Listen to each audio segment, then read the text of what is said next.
Der Jaro schreibt da noch genau, Kommunikation ist immer wichtig und die eine Woche Promo und nachher Schweigen ist total wack. Wir merken nachher die Konsequenzen davon, wenn man nur eine Woche das Produkt an den Kunden kommuniziert. Genau, der Jaro ist da natürlich jetzt schon businessmäßig unterwegs und nennt es halt wieso, dass das Produkt, also das Album oder das Projekt oder der Song, an Kunden, das heisst an Musikhörer da draussen zu kommunizieren. Und ich gehe da einig mit ihm, dass so eine Woche Promophase, ja, ich sag mal eben, das hat früher funktioniert oder besser funktioniert. Heutzutage muss man wirklich verstehen und auch akzeptieren, auch in der Schweiz, dass das nicht mehr der Anspruch ist. Der Anspruch ist viel, viel höher. Ich sag mal, wenn ich so müsste den Zeitgeist ermitteln, was so eben Standardwert ist im Moment, sage ich, der Anspruch mit der Kommunikation von dem, was der Jaru da gesagt hat, wie lange wir nachher das größere Projekt oder das Album wir kommunizieren im Streaming, der Anspruch, sage ich mal, bei den meisten Independent-Künstlern da draussen, auch bei Jungen, bei Newcomer, ist, sage ich mal so, man kann sich einigen auf 4-5 Wochen bei den meisten. Die meisten beobachten, wenn ich so Leute beobachte, wie sie kommunizieren, hören halt die meisten nach 4-5 Wochen auf. Und ich sage mal, wenn man zu den Besseren gehören oder dort wird, eben, weil einen jetzt die Folge ein bisschen interessiert und man sich auch ein bisschen überlegt, hey, ich bin gerade in so einem Moment, wo ich überlege, ein Album zu bringen irgendwann einmal, dann sage ich einfach mal eher als Empfehlung oder Vorschlag, dass man besser fährt oder, sage ich mal, ein bisschen über dem Standard von der Schweiz kann arbeiten und den Anspruch mal ein bisschen ins Level upgraden kann, indem man halt sich einen Kommunikationsplan oder Kommunikation oder Promoplan bis zu, lass es 8-9 Wochen oder sogar noch mehr sein, nach Album-Release. Und selbst das, was ich jetzt da sage, mit diesen 8-9 Wochen, müsst ihr verstehen, ist sehr grosszügig, weil die internationalen Künstler haben schon lange verstanden, dass wenn du wirklich zu der Top-Liga willst gehören und das Album richtig willst platzieren im Streaming und das auch richtig willst, auswerten, dann damals immer so ein bisschen ausschlachtenmässig, aber halt in einem Business-Sinn willst du richtig an Mann und an die Frau bringen, dann muss man dort halt auch damit rechnen, dass noch nach 3, 4, 5 Monaten nach Album-Release, wohlgemerkt, dass dann auch noch neue Leute drauf stoßen können. Und was bedeutet das für dich als Künstler oder Künstlerin, dass man dann einfach nicht so schnell aufgeben mit seinem Albumprojekt, wenn es dann draussen ist.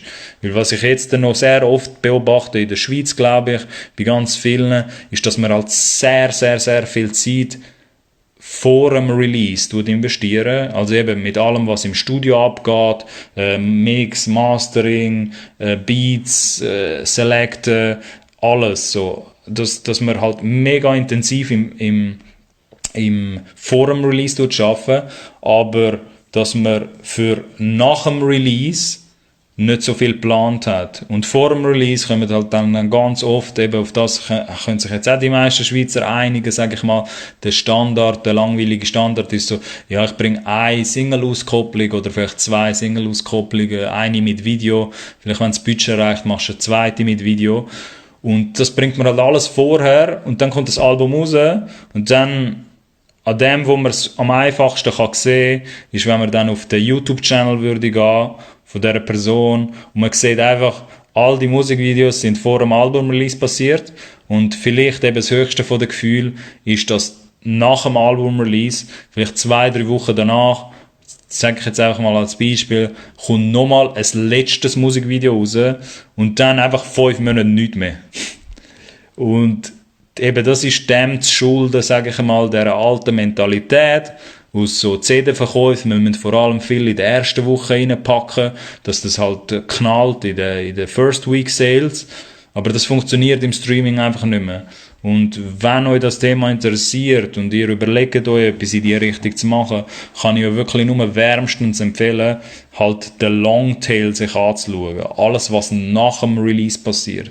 dort kannst du eine gewisse Qualitätssteigerung aufbauen mit deiner Kommunikation und wie du ein Album verwerten. Und dort gibt's noch in der Schweiz, sage ich jetzt einfach mal spontan, gibt's noch sehr, sehr viel Luft nach oben.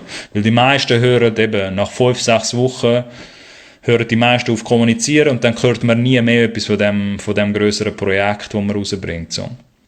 Und ich weiss jetzt nicht, ob das der Standard sollte sein, auf das sich die Schweiz einigen tut. Aus dem Grund, wenn sich gewisse Leute fragen, habe ich auch teilweise gewisse Stories gebracht, wo ich euch Albenprojekte zeige aus der Schweiz, wo bis zu 50 Wochen in den Charts sind.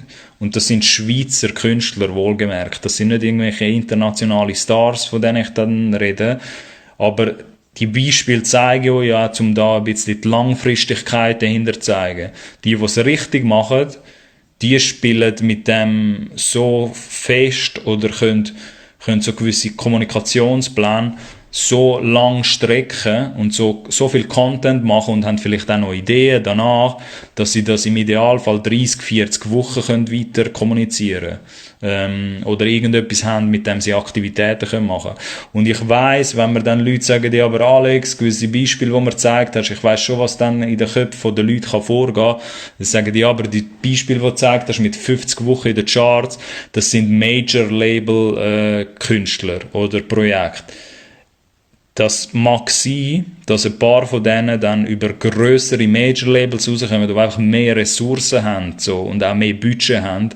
Aber es ist auch kein Geheimnis und das ist jetzt ein bisschen schwierig, weil ich kann es jetzt, in diesem Stream kann ich es jetzt nicht gerade so belegen, aber ihr hört das jetzt von jemandem, der vorher in der Major-Welt gearbeitet hat, und es würde ja Industrieleute geben, die bestätigen, was ich sage, dass es auch kein Geheimnis ist, dass du nicht 50 Wochen ein Album künstlich in den Charts kannst behalten.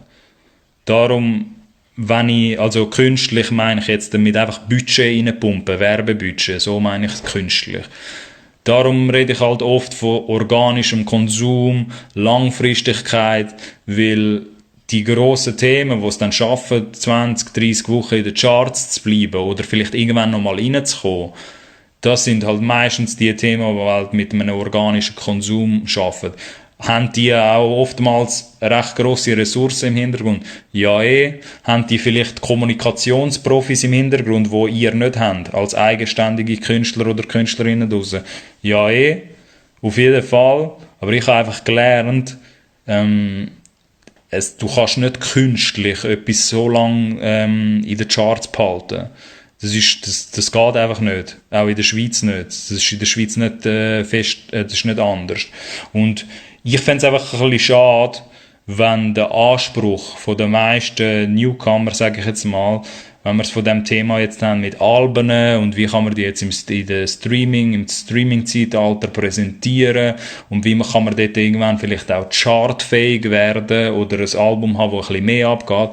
Ich fände es einfach schade, wenn der Anspruch bei den meisten Independent-Künstlern dort stehen bleibt, dass man einfach eine geile erste Woche hat, dass nachher auf Instagram kann schön kommunizieren, dass man sagt, ja, man ist jetzt auf Top 10 gegangen in den Charts und dann fliegt das nächste Woche irgendwo auf 55 in den Charts, die übernächste Woche, die dritte Woche geht es auf irgendwie 88 und die vierte Woche ist es wieder aus den Charts draussen und dann, weil das in sich selber ist nicht etwas Schlimmes, Achtung jetzt, das ist wichtig. Ich glaube, das haben ganz viele eben noch nicht geschnallt.